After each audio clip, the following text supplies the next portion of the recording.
Hi. Greetings to the spirit world. I'm so glad you picked me, Abraham, because I'm at a crossroads. Your teachings resonate with me and have ever since I was a little child. I just could not put words to them, and you do. And you've liberated me in that sense. Words are not the best vehicle of communication, I understand, but it's all we have right now. You are good with them. I'm a writer. Thank you. So I recall you saying that the road to where we're going is very wide. There's many different ways that we can go, and because Abraham resonates so deeply with me, it's the way I've chosen amongst many others. Recently I went to Peru. Something I attracted, it fell right out of the sky into my lap, literally. I came home without a debt. It was just wonderful. My kids were taken care of, and my husband didn't divorce me. He threatened, but he didn't do it.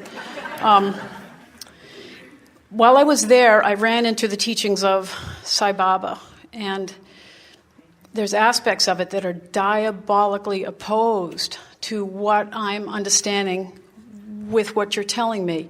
Does that make them wrong? No, but Sai Baba has enough credential and enough import in my life that I can't see how to pick and choose what he's so against emotions and them having any meaning. He believes they're illusion. He believes that we should control the senses and the emotions, keep them totally boxed up and separate from us. And give us more. Okay, if you'll allow me to read just a couple of quotes that really... I've been sick, physically sick, because of this clash. I can't seem to continue. Control thoughts and emotions. Go very slowly. Okay. Control your thoughts and emotions. Have control over and detachment from the senses. There is a right and wrong way of behaving. Give up attachment to world possessions. Work hard, do your duty, overcome the five senses. Here's a good one. Overvaluing of emotional expression not only leads to social chaos, but absolutely curtails spiritual growth. Freedom of emotional expression must be balanced by the spiritual attitudes of giving up attachment to emotions at a certain point and of influence of the emotions. I can't make that mesh. Although Sai Baba's teachings in all other areas, they really make my heart sing. What other areas? Well, Sai Baba teaches about not being attached to things in this world such that you're like a wave tossed about on the sea. Well, now play with that thought just for a moment and feel what we've been projecting here about the two concurrent journeys, where you've got this action world that you've been trying to control.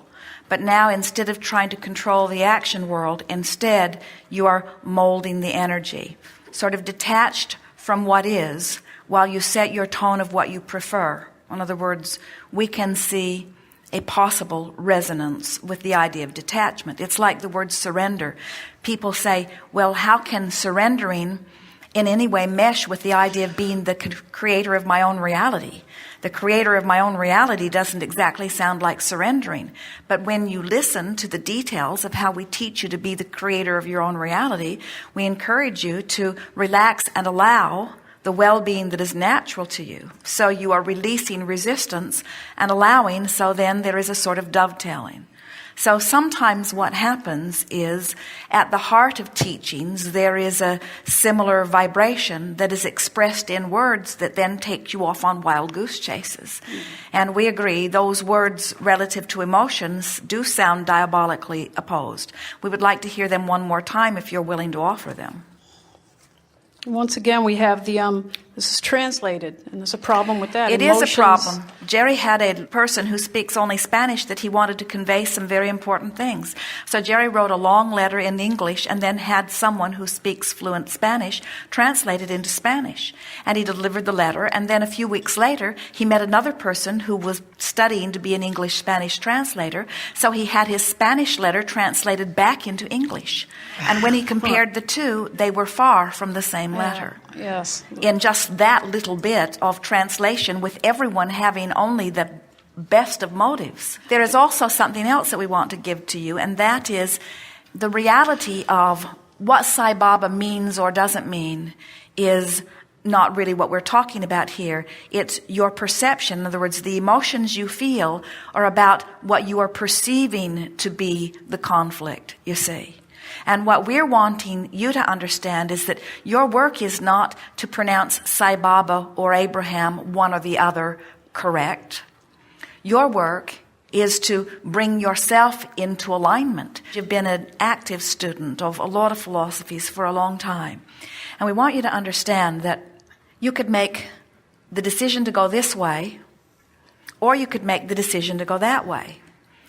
But the worst thing in the world is to decide to go that way and think maybe you should have gone that way. Or to decide to go that way and think maybe you should have gone that way.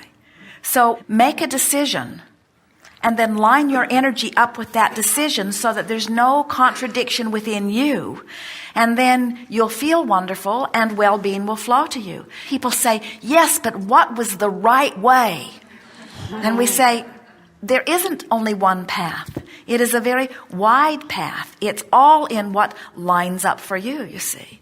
In the beginning, as we began expressing to you, we were very heavy on the science of deliberate creation because we saw so many of you not thinking thoughts on purpose. And then we noticed that that idea made you afraid of your thoughts.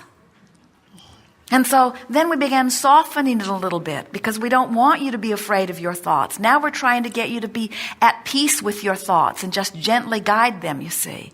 And so we are certain that Sai Baba is receiving and expressing the best words that he can find that match the intent of those who are surrounding him.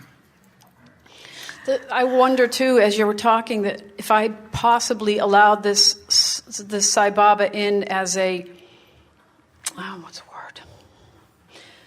I felt too good having what I wanted and getting what I wanted. And when I went to Peru, they didn't have anything.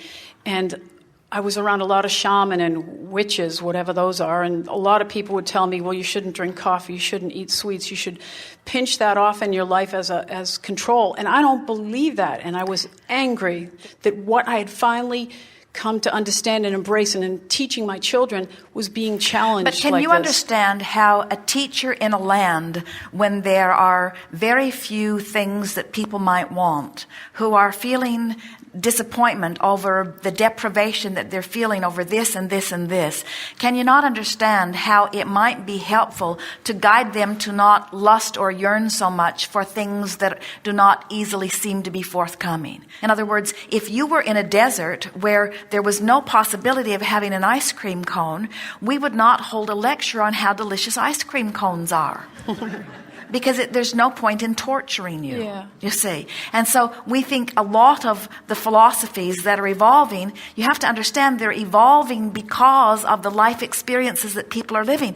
And that's why it is so interesting to us that people of your world not only go to other parts of the world that they cannot relate to and try to bring philosophies that have been developed for those people and make them work in their life in a very different culture under very different times and circumstances.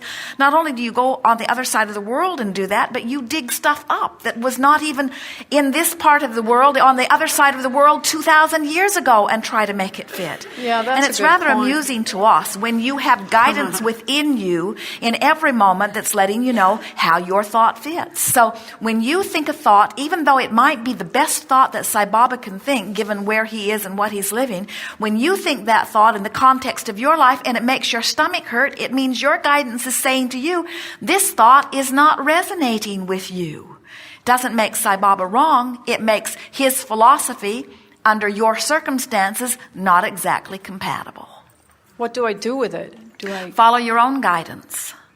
In other words, what does negative emotion mean?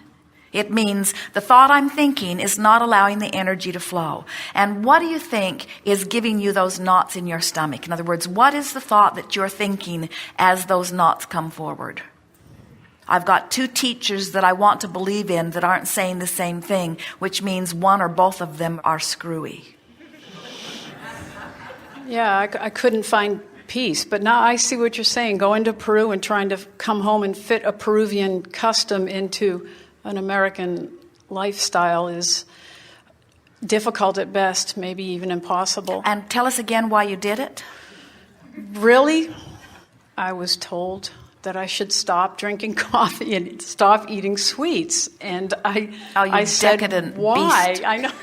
Well, it challenged me because the group I was with, I'm sort of the rebel, and I like coffee and sweets. It sounds retarded, I know, but that's at every restaurant, everywhere. It's like, how many cups of coffee have you had? I'm like, get out of my face. Why do you care? Because you should give up the things that you love. And I didn't even dare to speak Abraham's name. I was outnumbered, and I didn't understand. And then when I came home, I got sick, and I've been sick up until almost an hour ago. I came here to get well. If you hadn't called on me, I would have tackled you in the parking lot. At some level, we understood that.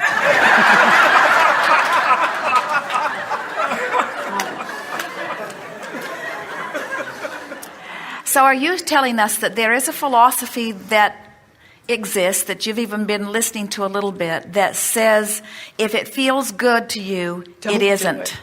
And if it feels like deprivation, then jump in with both feet. Yeah. That's And what I'm saying. it's no wonder that so many of you are crossways of your own guidance, because there have been so many who have needed you to perform in the way that they needed you to perform in order to satisfy the intentions that they held. And there are many who, even among those like you, worry that if everyone followed their own bliss, if everyone did exactly what felt good to them, then would not the world become chaotic, they ask? Would not people go off and do terrible things to each other? And we say, if people could make their way up the emotional scale so that they get into that range of feeling good most of the time, then there would be very little that would go on in your world that would be upsetting to you. All of the violence, even that which is offered from one government to another, is offered from a place of insecurity.